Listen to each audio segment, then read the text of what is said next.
To another edition of Cannabis Health Radio. I'm Ian Jessup.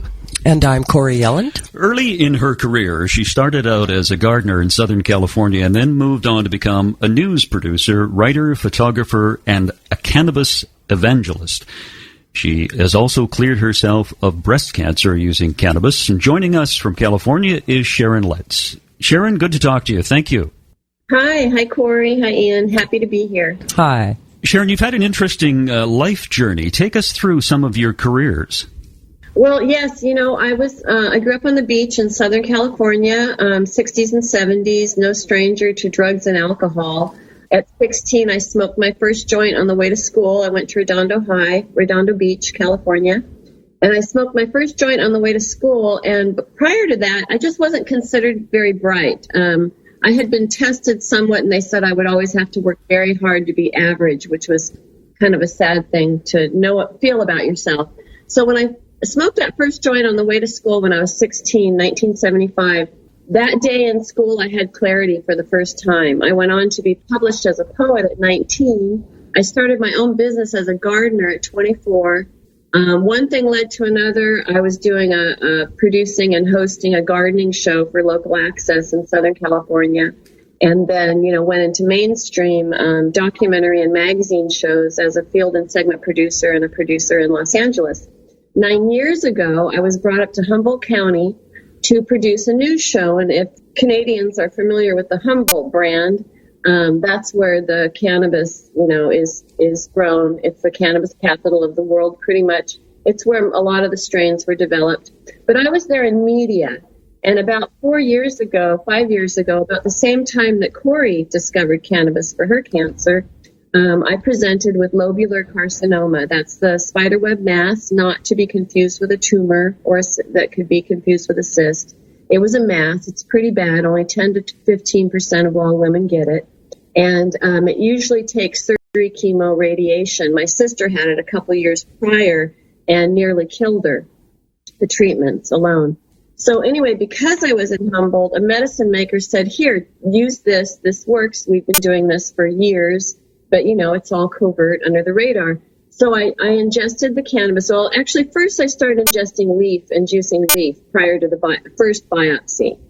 And I didn't even have the oil yet. And when the first biopsy came around, part of the mass was gone. So that was a shocker. And then I bartered with my oncologist, because he was just as surprised as I was, for another 6 to 8 weeks and did the oil. And then it was pretty much all gone, and he didn't even know where to do the biopsy. And if I can just say real quickly, and I'll let you ask me some more questions, because I was not officially diagnosed, I've been criticized. And that's why I say it wasn't a tumor you can confuse with a cyst or anything. This was the spider web mass that showed up both in the mammal and the ultrasound.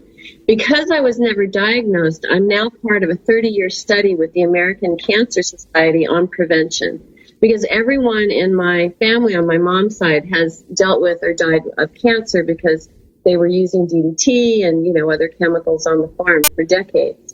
Yeah. Sharon, when you said you were criticized by whom?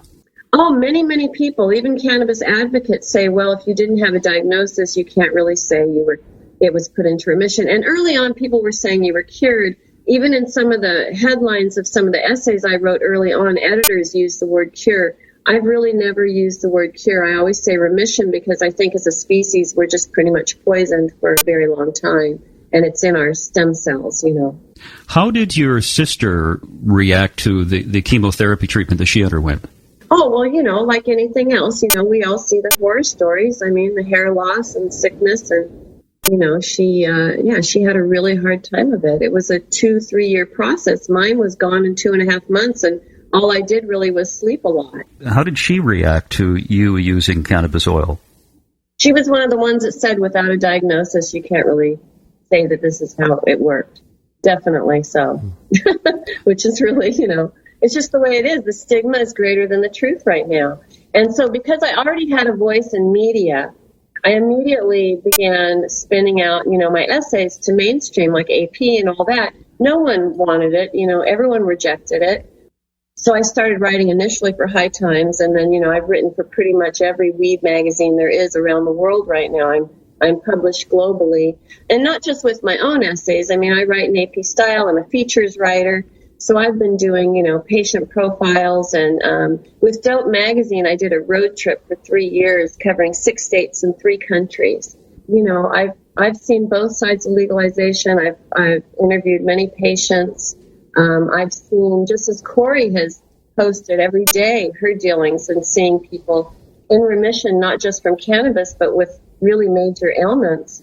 And this is something we see in our world, all the time. But I call it, for us in the cannabis community, I call it the green bubble. Because, if you go to mainstream sites and start posting anything, trying to tell people, you're crazy, you're immediately crazy, you're a conspiracy theorist. The stigma is greater than the truth right now. It's slowly starting to change, but it's still, the stigma is very powerful. 40-year stigma is very powerful. Yeah, I know when I was in commercial radio doing a talk show and I interviewed Corey once a month, it was commercial radio, and actually the mainstream media is very opposed to any sort of alternative treatment other than the conventional treatment. Oh, yeah. And the thing is, it's not just cannabis. That's my hashtag, not just cannabis, because plants have been demonized. I mean, any alternative treatment, we're not supposed to say it heals. Chamomile, I've found, has a 93% success rate in putting cancer into remission. I've written about this extensively, and it's very calming. It almost mimics CBD, and it's only $2 an ounce. And but if you look up on WebMD chamomile, the only thing they say is people have horrible allergic reactions to it. It's just what it is right now. Plants are demonized. The synthetic industry is huge. It's a monster. Well, as with anything else in mainstream media, all you have to do is just follow the money. Yes. And then you realize that anything which doesn't bring the pharmaceutical industry money, alcohol industry money, then it's going to be demonized. Well, the thing is, I was in mainstream media, so I've developed shows before, and I've been developing intelligent shows on cannabis to pitch to mainstream media for network and cable. And I've been told by people pretty high up in the industry that the sponsors are calling the shots. And this is why everyone's looking to California right now to legalize, because that's where the entertainment industry is. We're sandwiched between Canada and Mexico. Everyone's kind of poised and waiting to see what we do. If it's legalized, my educated guess is that we're going to see more shows on cannabis. So that's what I'm doing now. I'm developing some things, but we'll just see how much we can say. The Denver Post, the Cannabis, their Q&A column, she barely touches on the medicinal sides of what this plant can do, because they're a mainstream outlet and they can't talk about anecdotal stories. And anecdotal stories are all we have right now. Anecdotal stories are all I've written about. So I'm kind of in this blurred area in between reality and fiction where cannabis is concerned. Sharon, when you talk to people within the cannabis industry and also in the medical community, do they ever say to you, well, it may have some medicinal value, but there aren't enough studies undertaken to determine that? Oh, you know what? I would not, and Corey's with me on this one, I know. Corey and I would not have wanted to be in a blind study where we don't know if we're really getting the cannabis or not. I want the friggin' cannabis. You know what I'm saying? We in the cannabis community, we in the cannabis space already know the healing happening. We already know. We're waiting for legislation to catch up. Well, I think both you and I have seen so many cases. Unbelievable. And Corey, I actually literally cried to Corey one day. Wasn't I bawling, Corey? Yeah, yes, you were. Even people in the cannabis industry have said to me, well, I really don't believe that this, and this is the key word, believe. What are your beliefs based on? And this is what I think I even posted something like this yesterday on my wall. What are your beliefs based on? Because when you've been spun for 40, 50 years, you don't know what the hell to think. Honestly, you really don't know.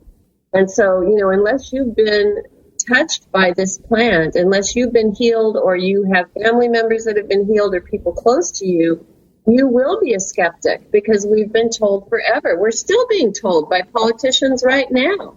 It's interesting that if the medicinal value of cannabis was found in kale, would kale be barred from being sold in stores? Well, the thing is, I've already said just a little bit ago, chamomile has a 93% success rate. I have a cancer on my forehead that was kind of getting tolerant to the THC, and that's a whole other conversation. And I started using a strong chamomile oil made in the same way as I would the RSO, the Rick Simpson oil. And 3 tumors have already pushed out of my forehead. Oregano and thyme have 97% success rate. And the percentages I'm giving you are from studies. I mean, people say there are enough studies. People don't read anymore. If you go onto the National Institute of Health website, you'll see studies published, papers published from physicians and scientists and researchers all over the world on this stuff. But people don't know. They just don't know. Well, I think, Sharon, you really touched on a point there. People don't read anymore. We did an interview with a woman living in the eastern states who had a baby with retinoblastoma, and she was talking about the fact that people need to do their research. People need to get out there and take responsibility for their health. And a lot of people don't. A lot of people don't. And it's not their fault. They're conditioned to. We have been conditioned. We've been conditioned to act as if the physician is God.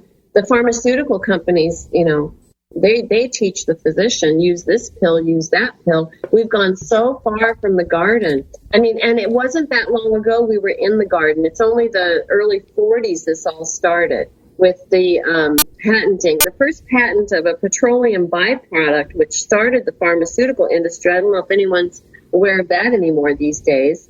The first petroleum byproduct patented by DuPont in 1942 was nylon, so women could wear hose. It was all in vanity. And now look where we are with plastics today. But that really did spawn the pharmaceutical industry. There was a book written in 1949 called The Medicine Story. And, I'm blanking on the guy's name. He couldn't even get it published. He was sending it out mail order at that time, and it was warning people of the synthetic petroleum byproducts that they were putting in medicine now and not using plants anymore. And, when morphine was put on the market, it was put on the market when cannabis oil was already being used very successfully in treating pain, especially during operations and surgeries. And when the hypodermic needle was invented, cannabis at that time, the oil was not water soluble. They hadn't figured out yet how to make it water soluble. Morphine was water soluble. The Sears and Roebuck company started selling the syringes in their catalogs, and people started choosing morphine over cannabis oil. And I found letters from doctors at that time begging people, no, please don't replace cannabis oil with morphine because cannabis isn't addictive. People are still alert when they take it. They're not zombies like on morphine, et cetera, et cetera. So it's not like this news is all just happening now. It's just been pushed down for a very long time. Sharon, Morris Beale, I have to say, The Drug Story by Morris Beale. And you can buy it on Amazon, and it's a very good read. Yeah. Sharon, are you familiar or aware that there's now studies out there questioning whether or not morphine actually increases cancer? That's curious. Yeah. That's very curious. Yeah, because almost every cancer patient is on morphine at some point. And the thing is, morphine, it shuts everything down. It stops things, even good things in your body from happening. It really hinders your immune system. Why would you take a painkiller during a cancer procedure that will hinder your immune system? Sharon, take us through some of the stories that you've been told in your travels with discussions with people who have taken cannabis oil. Well, my favorite trip I did, I've done, as I said, I've covered 6 states. I've been all over the place with this. My favorite trip last summer was with my little vintage trailer, and I went down the coast of California, and I only stopped in senior centers, senior communities. I stopped at a rest home that deals with dementia, Parkinson's, Alzheimer's patients. And what I found is that the seniors are more open to this than we think.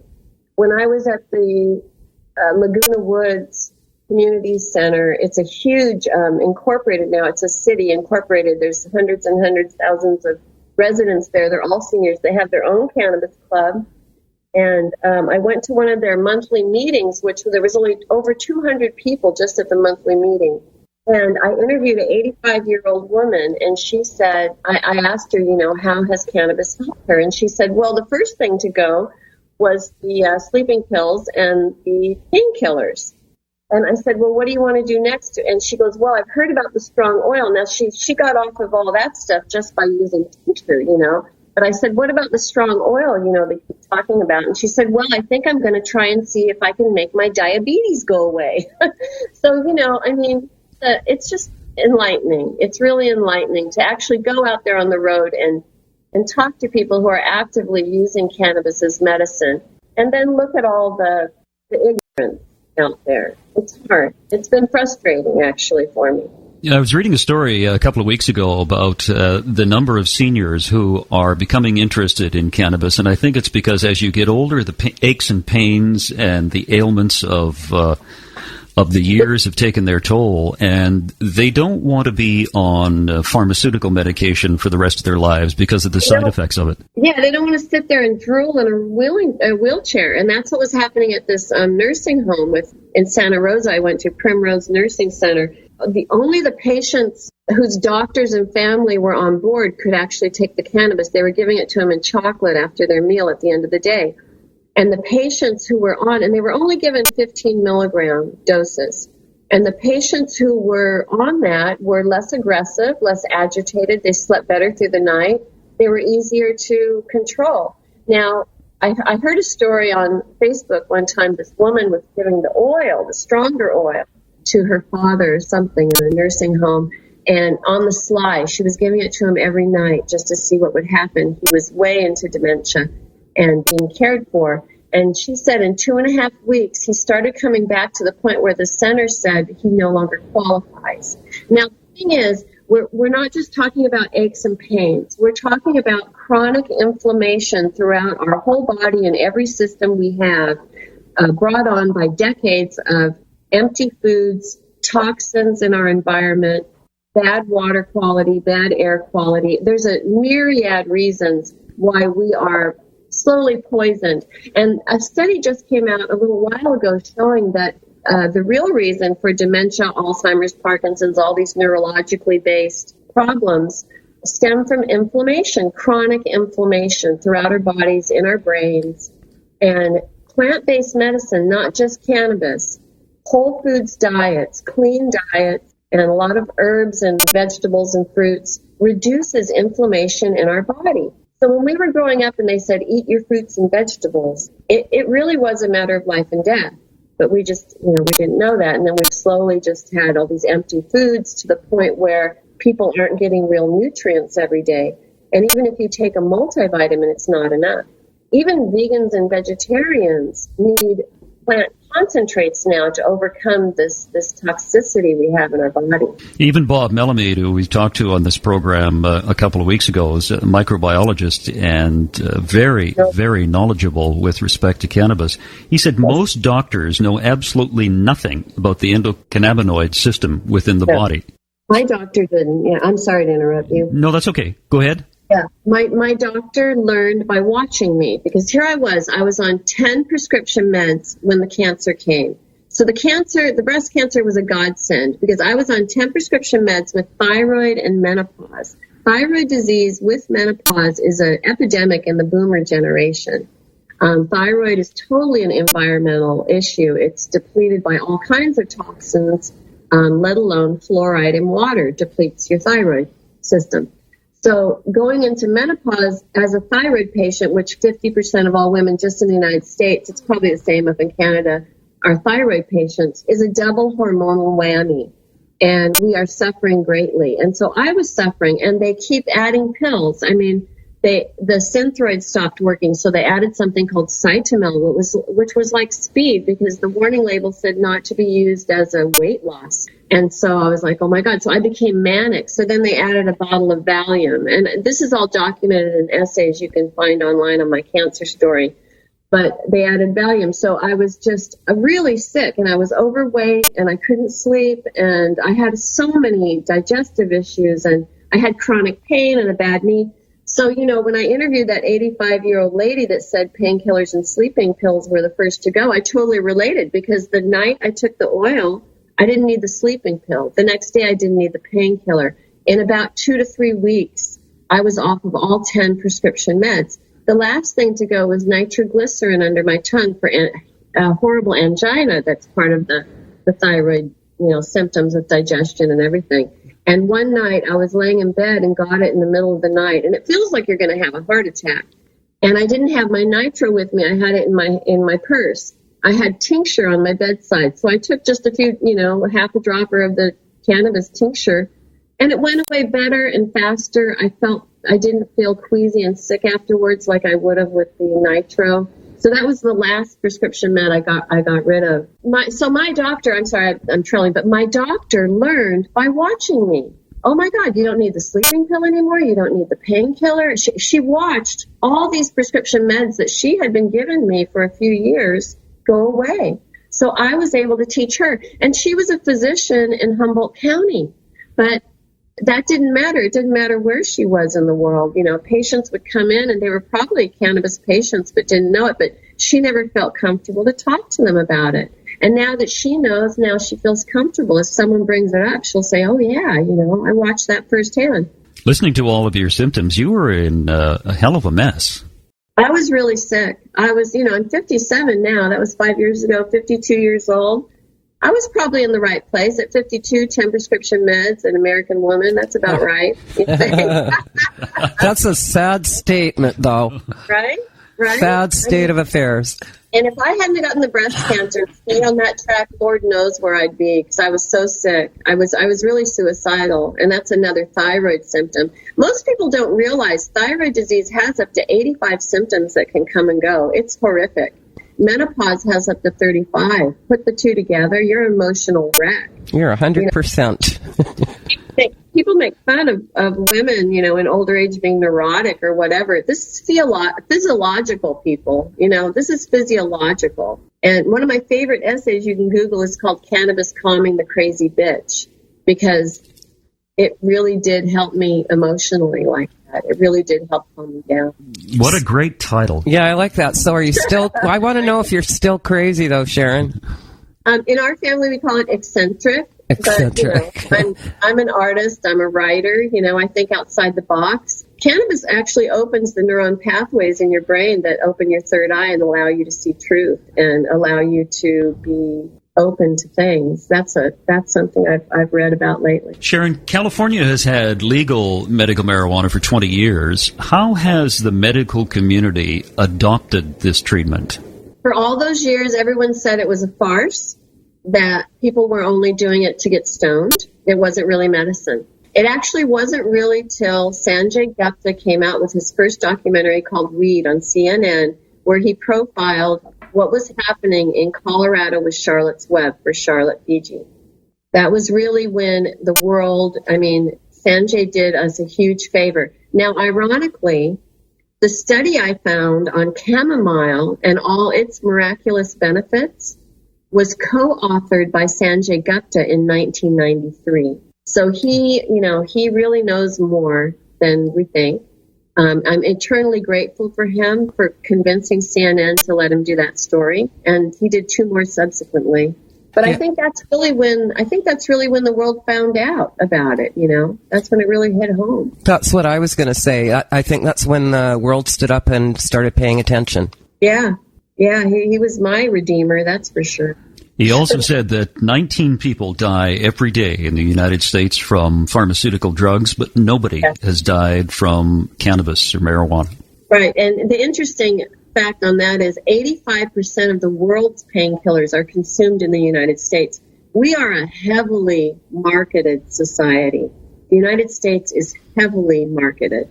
Well, you just have to watch the news programs on American television to see all the pharmaceutical advertising that's on there. It's astounding. Yeah, and as I said earlier, I've been told by someone way high up in the television industry that the sponsors are calling the shot for intelligent cannabis shows on medicine. You will be more likely to see a reality show on stoners or a sitcom on stoners than you will a documentary profiling patients' healing like Sanjay's show.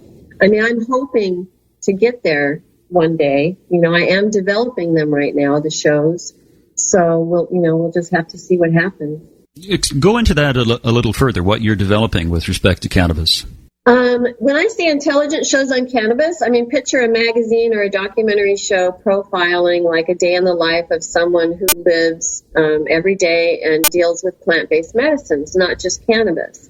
Because the cannabis space has opened up a lot of people's eyes to other plants. I mean, we've had our herbalists and all that for decades, but even they were only using herbal tinctures to remedy symptoms of things. We haven't really seen things being put into remission the way we have in the cannabis space. The shows I'm developing don't deal just with cannabis. They deal with chamomile and living a cleaner life, knowing realizing every day that what you put into your body, all that crap that you're eating, that everyone eats every single day, is actually helping the cancer and helping the inflammation and the toxins in your body build so that you start having cardio issues and, neurological issues with inflammation on the brain and strokes. And Sharon, do you ever think there will be a time in the United States when the federal American government legalizes cannabis?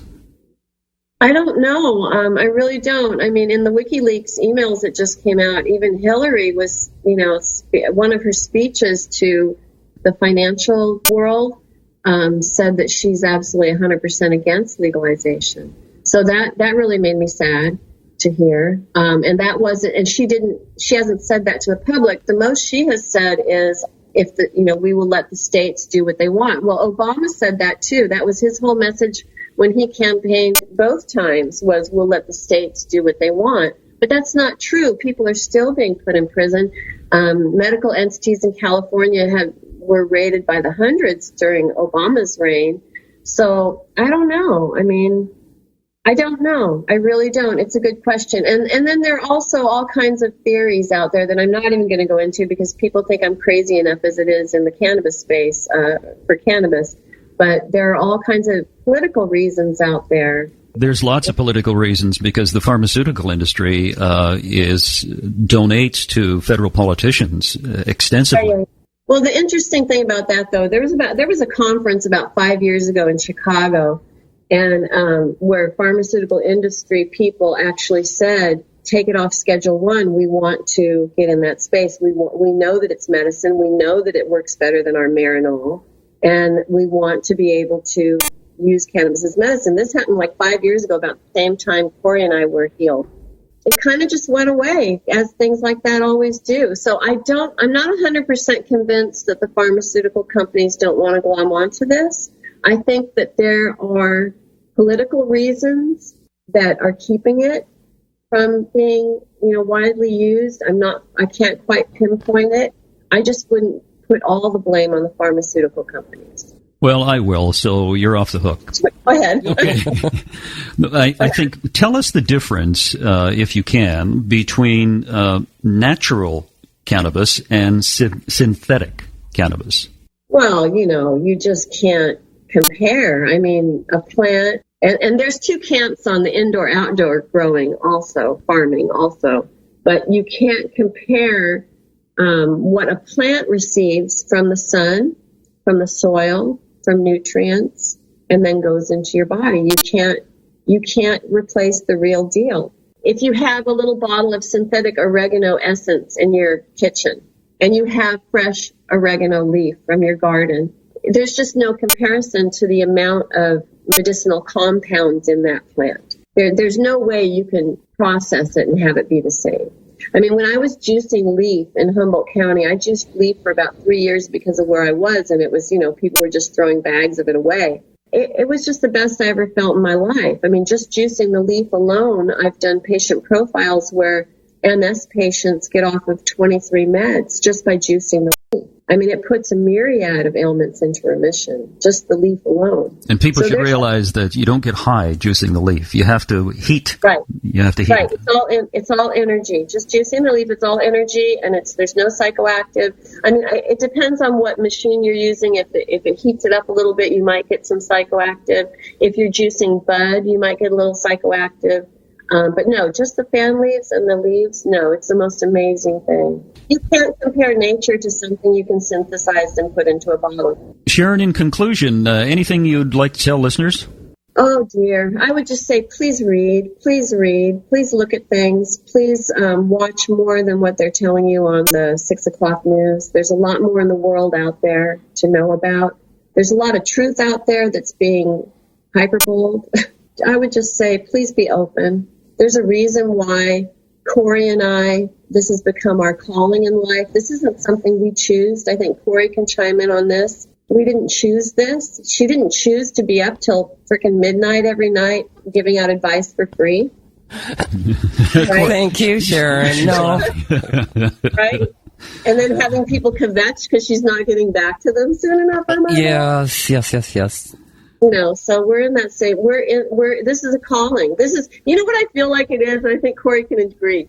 Remember in that movie with Richard Dreyfuss where they all saw that mountain and they were all compelled to go there or build it out of clay? That's what this is. And now I'm getting full body chills, so that tells me, yes, this is correct. Well, interesting. I've told this story before. When I interviewed Corey on commercial radio, we used to do it once a month. It was one of the most popular programs that I did. And when I first interviewed Corey, and Corey will confirm this, I knew nothing about marijuana, cannabis, getting high. Yeah. And it's been over the last 11 months, I guess, Corey?